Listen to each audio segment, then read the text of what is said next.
I have been playing jazz for 70 years, and in 70 years of playing a music that is built on surprise, on risk, on the willingness to go somewhere you have never been in front of people who came to hear what happens when you do, I have watched something happen to people that I want to talk to you about today. I have watched people not stop breathing, not stop moving through the days and the weeks and the obligations that pile up in a life, but stop in the way that matters most. Stop being genuinely surprised by anything. Stop wanting things they do not already have. Stop taking risks that might reveal, even to themselves, that they are not already finished and certain and arrived. Stop asking questions they do not know the answers to. Stop doing anything that requires them to be a beginner at something they stop, usually in their 30s, sometimes earlier, and then they spend the next 40 or 50 years moving through the motions of a life that has not actually been lived since the moment the stopping happened. That is what I mean when I say most people die at 30 and are buried at 80. I am not talking about the body. The body keeps going. The obligations keep arriving. The calendar fills and the weeks pass, and to the outside eye everything looks like a life in progress. But something essential has gone quiet.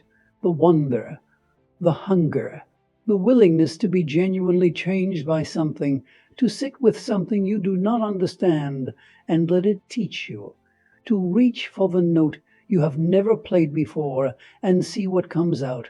That quality, that specific quality of aliveness that makes a life feel inhabited from the inside rather than merely maintained, goes quiet. Not all at once. Gradually, the way a fire goes down when you stop adding wood, not extinguished, banked, the embers still there, but giving no heat and less light with every passing year. Most people do not notice until they are standing in a moment that should move them and discovering with a kind of quiet shock that it does not. I am 91 years old, and I want to tell you about a musician named Isaac. Isaac came to jazz the way I believe the music chooses its best people, which is to say that it found him before he found it. He was playing in a local band at 16, self-taught, using an instinct that some people simply have and that no amount of training fully accounts for. By the time I met him, he was 26, and he was extraordinary, not polished, not finished, but alive in the way that the best musicians are alive, the way that makes every performance feel like a conversation rather than a presentation. He had the hunger. That is the only word I know for it. The specific hunger of someone who wants everything the music has to give, and has not yet even begun to understand how much that is. For 6 years I watched Isaac grow at a rate that was genuinely remarkable. He was absorbing everything. Every style he encountered taught him something. Every musician he played with left a mark. He was porous, the way young genius is porous, taking in everything and making something new out of the collision. And then, at 32, something happened that I have thought about for the rest of my life. Isaac stopped growing. Not visibly, not publicly. He was still playing, still performing, still receiving the recognition that his ability deserved. But something had changed in the internal quality of his playing that I could hear even when no one else could. The risk had gone. The reaching for the note he had never played before had been replaced by a very sophisticated version of the notes he already knew were his.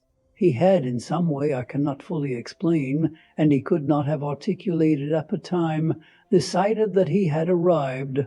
He had made a decision, consciously or not, to begin maintaining what he had built rather than continuing to build, and the maintenance was impressive. He was still a very fine musician by any external measure, but I knew what he had been at 26.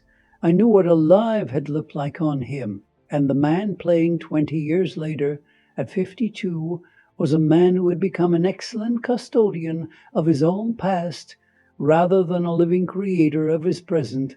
I asked him about it once when we were old enough for honesty. I said, "There was a period in your playing, Isaac, when anything seemed possible, when you were reaching every night for something you had never touched." I asked him what happened to that. He was quiet for a long time. Then he said something I have not forgotten. He said, "I got good enough to know how to avoid being bad. And once you can reliably avoid being bad, the temptation to just do that, to never risk the bad note in pursuit of the extraordinary one, becomes almost irresistible." Do you understand what he was saying? He had learned enough to protect himself from failure, and the protection from failure had slowly, quietly become protection from discovery, protection from the surprise, protection from the aliveness of not knowing what was about to happen. He had chosen safety inside his craft, and the craft, which is a living thing, had stopped living accordingly. I want to tell you the end of the story because it matters. Isaac was 53 when a young pianist joined the ensemble he led. The young man was 24 and terrifyingly alive in the way that Isaac had been alive 30 years before. And something happened in the rehearsals with this young man that I watched with a kind of joy I had not expected. Isaac began to reach again. I could hear it from the first session. The young man's aliveness was demanding it of him.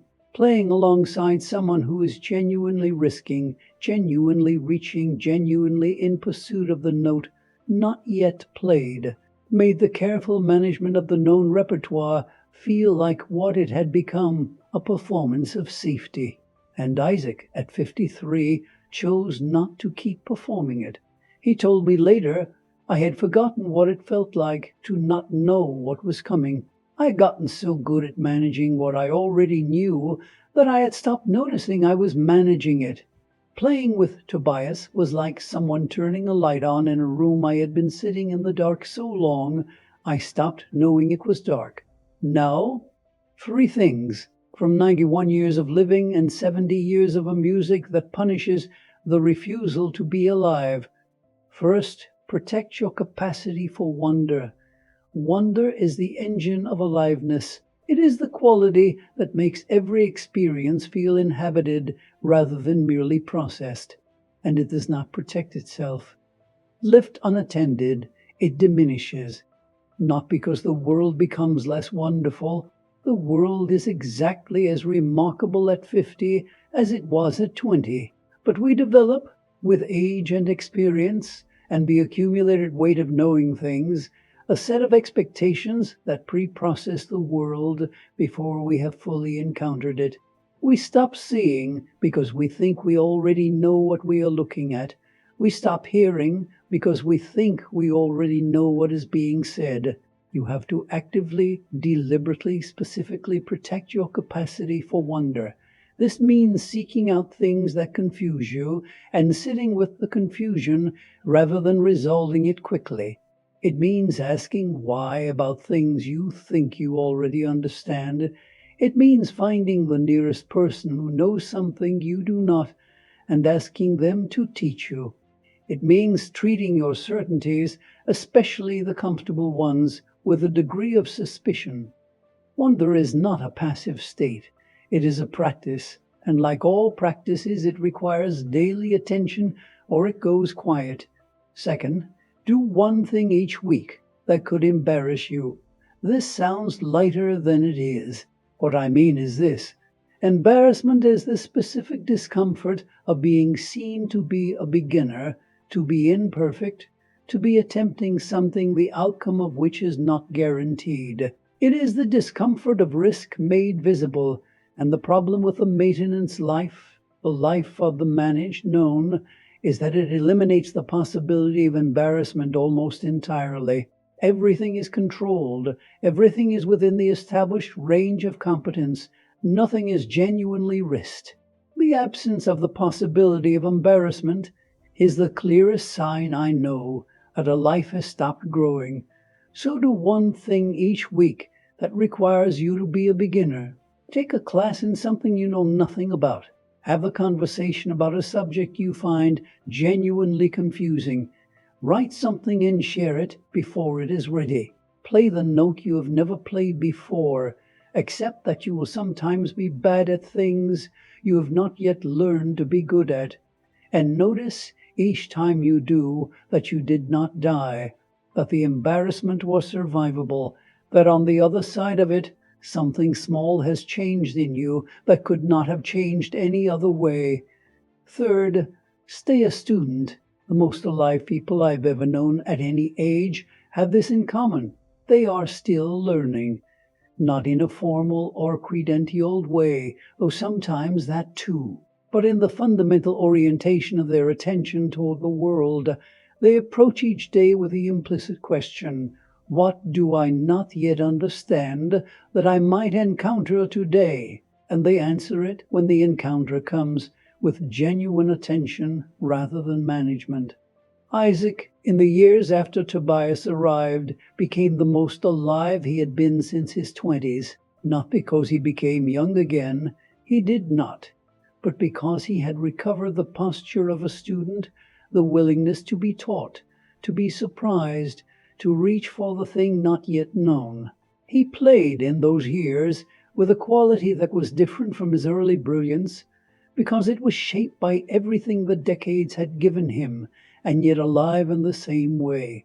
He died at 69, which is a loss I carry every day, but he died in the middle of it, in the middle of reaching, in the middle of surprising himself, in the middle of a conversation with a music that had not yet reached its conclusion. That is the only death I respect, not the death of someone buried at 80 who stopped at 30, the death of someone who was still reaching when the reaching stopped. I am 91 years old. I am still playing, not as I played at 30 or at 50. The body has its own opinions about that, but still playing, still surprised by what comes out, still most mornings genuinely uncertain about what will happen when I sit down and play, still a student of a music that I have been studying for 70 years and that has not yet finished teaching me. That specific quality of aliveness, that daily uncertainty about what will happen when you show up and try, is available to you right now, not when you feel ready, not when the circumstances improve, right now in the life you are actually living. Stop maintaining, start reaching. The note you have never played before is waiting for you. It has always been waiting. Play it.